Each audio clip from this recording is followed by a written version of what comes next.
आज की कहानी है लालची लकड़हारा। सोहनपुर गांव में रामलाल नाम का एक लकड़हारा रहता था। वो अपनी जीविका चलाने के लिए गांव के पास के ही जंगल में रोज लकड़ियां चुनता और उन्हें बेचकर कुछ पैसे कमा लेता। इसी तरह उसका गुजारा चल रहा था। कुछ दिनों बाद रामलाल की शादी हो गई।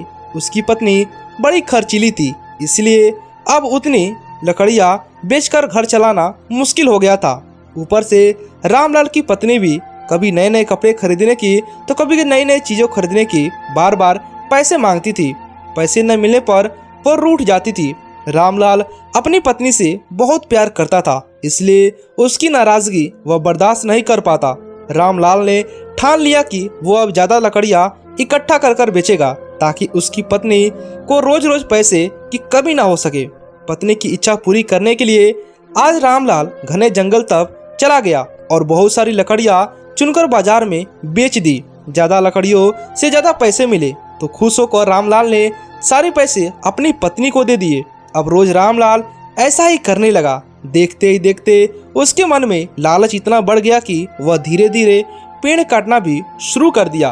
पेड़ काटने से और ज़्यादा लकड़ियाँ हो जाती थी और उसे अधिक दाम मिलने लगे।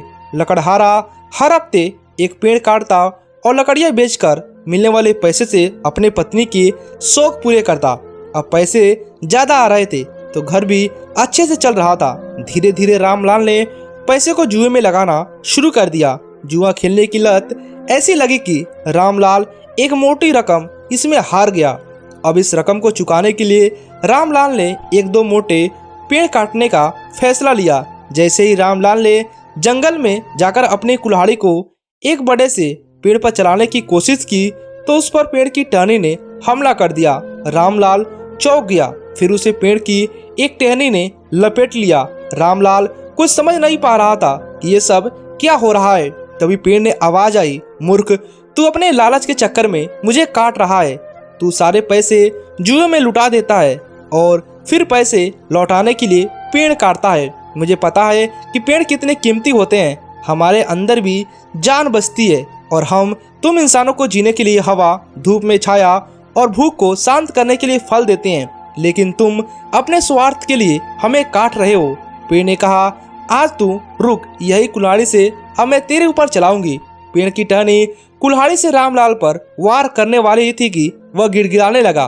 उसने माफी मांगते हुए कहा, मुझसे गलती हो गई है, लेकिन मुझे सुधरने का एक मौका दो। अगर आप मुझे मार दोगे तो मेरी पत्नी का क्या होगा? वो अकेली पड़ जाएगी। आज से मैं कभी भी पेड़ को नहीं काटूंगा, ये प्रण लेता हूँ। यह सुनकर पेड़ को रामलाल पर दया आ गई। उसने रामलाल को छोड़ दिया।